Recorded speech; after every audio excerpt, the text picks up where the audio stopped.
Well, hello, Cynthia. It's a pleasure to have you here with us. We're talking to Cynthia Toops today about her work and process and inspirations. We were introduced to Cynthia's work by Kiki Krebs, who will be showing alongside Cynthia, and also Janice Miltenberger in our upcoming show.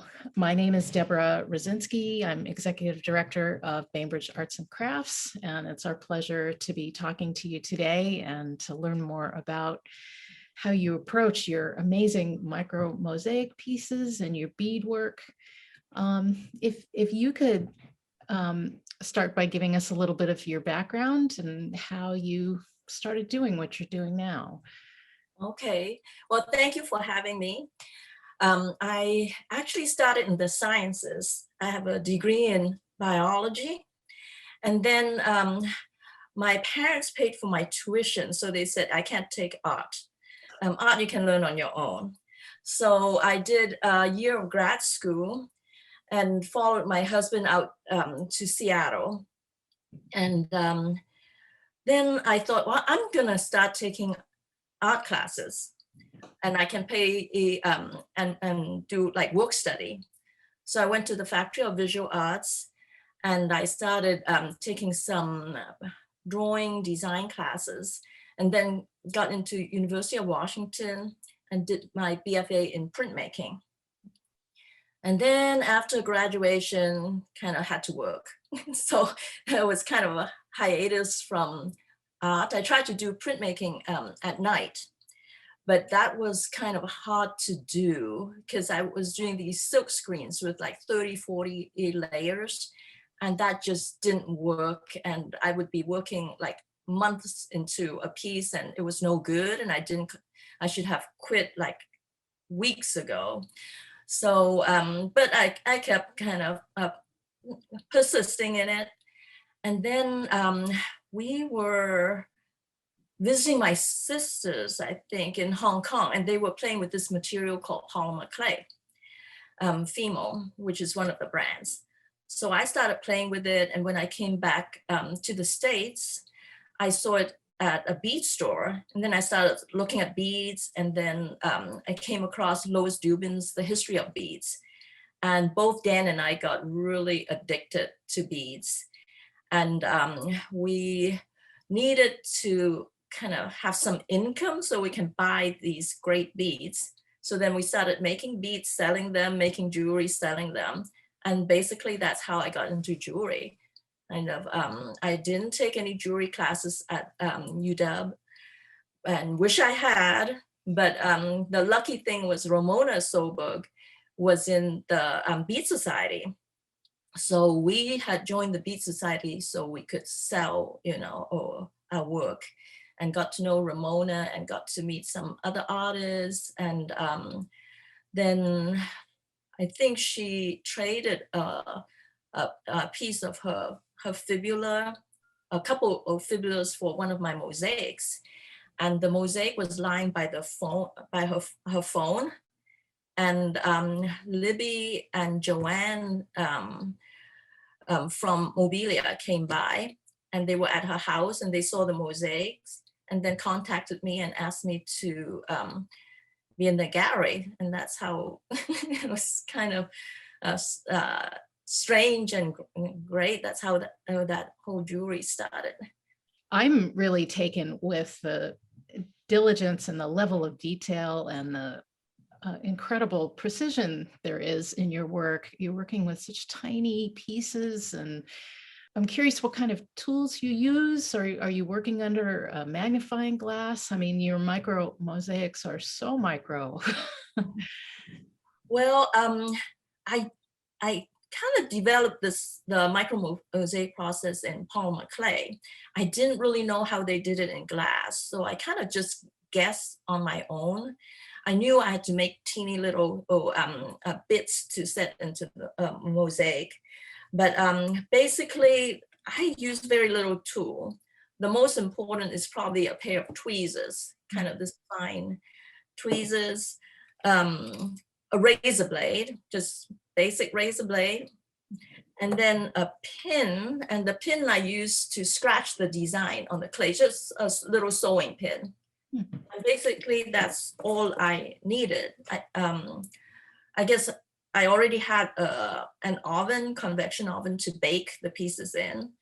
So yeah, very, very low tech and very, very little equipment. And I think one of the reasons I like doing my micro mosaics a lot is because I actually don't like mixing clay. I don't like conditioning the clay because my hands are very cold. I have poor circulation. And the warmer your hands are, the faster you are at conditioning clay. But for micro mosaics, all I need is little tiny bits of it. So before each piece that I start with, I would check my box and see what threads I'm low on. And then I would just kind of pull threads for that. So I actually, I can show you a little bit of what I do when I prepare. I don't know how well you can see it. So this is on tile. I have a bunch of clay I mixed up. So there are a lot of greens in there. So from those, I hand pull little thin threads. So it's kind of like a wiggle and pull, wiggle and pull. So you can probably see it in the demo. Then when I have a bunch pulled, I set them on a baking tray and kind of a little bit separated. And then I bake the whole tray. And then I have a bunch of these threads. So this is actually some other project I did that has like a whole lot of threads. I don't know how well you can see that. Maybe closer. Yeah. Wow. So, yeah. So I can like hold a bundle out maybe. So this is like a bundle of the threads. So they're pretty tiny, kind of thicker than a hair, but some parts are actually as thin as a hair. So when you're making small mosaics, you want them finer so you can get a lot more detail. So those threads, I cut it up into little bits. And then let me show you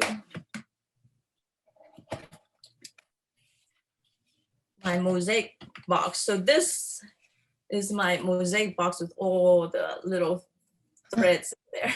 Wow.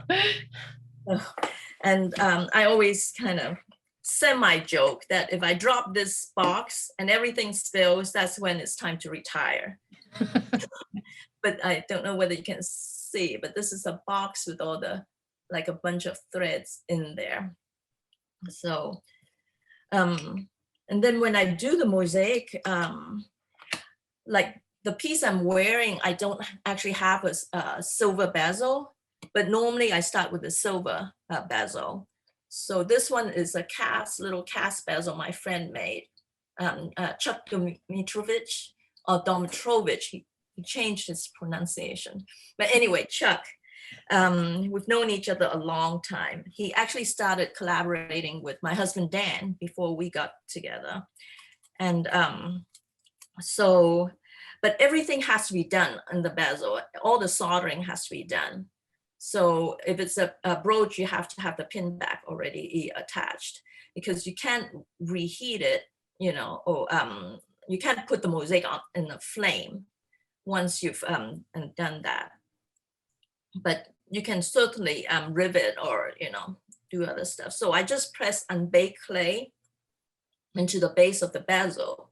And I use gray so that it's kind of disappears. And then when I have this done, like fairly flat, flattened, then I use my pin to scratch the design on it. So I just really lightly scratch the design, so I have more flexibility when I work. And then I start doing the setting all the little bits with the tweezers one at a time onto the piece. So it's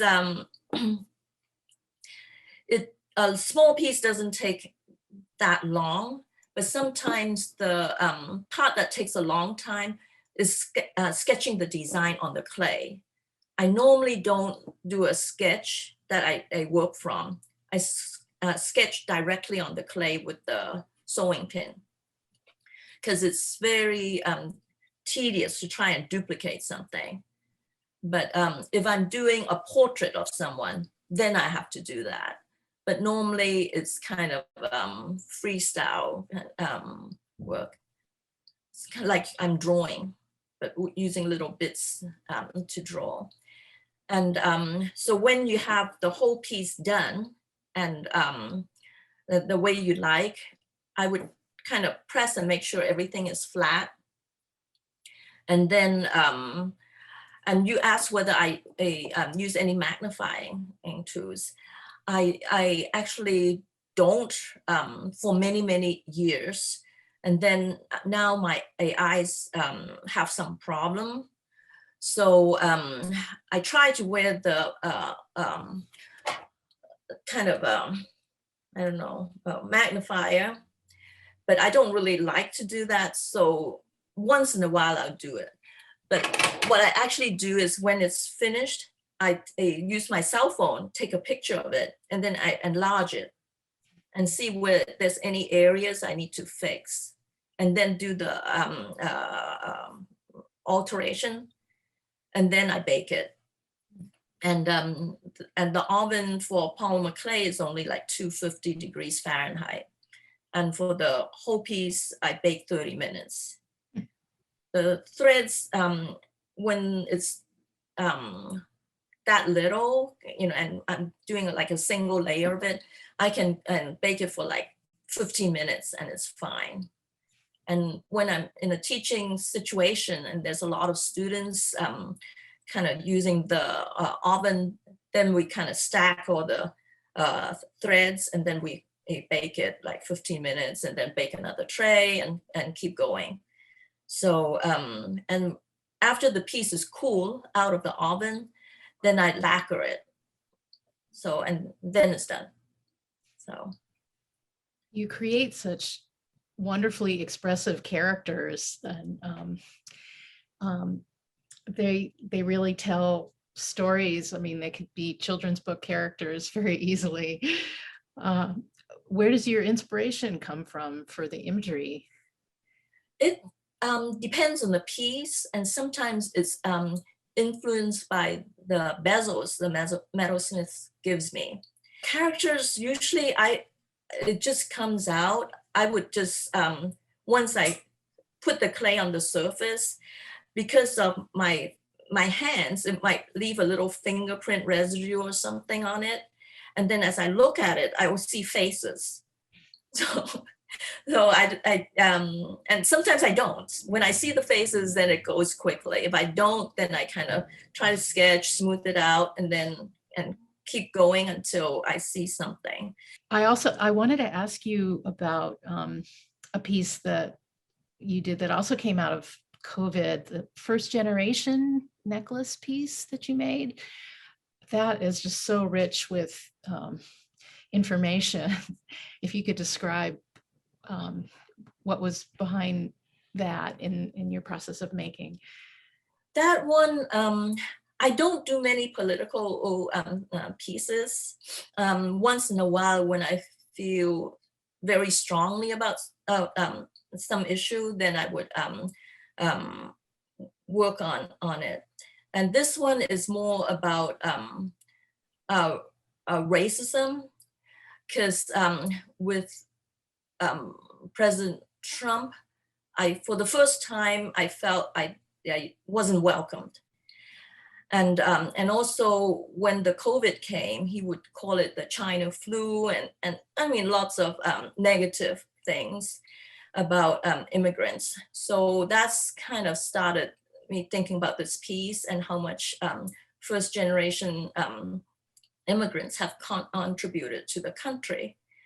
And I started researching, and actually I have a list of, I don't know, like all these people, names, and I wanted immigrants from different parts of the world.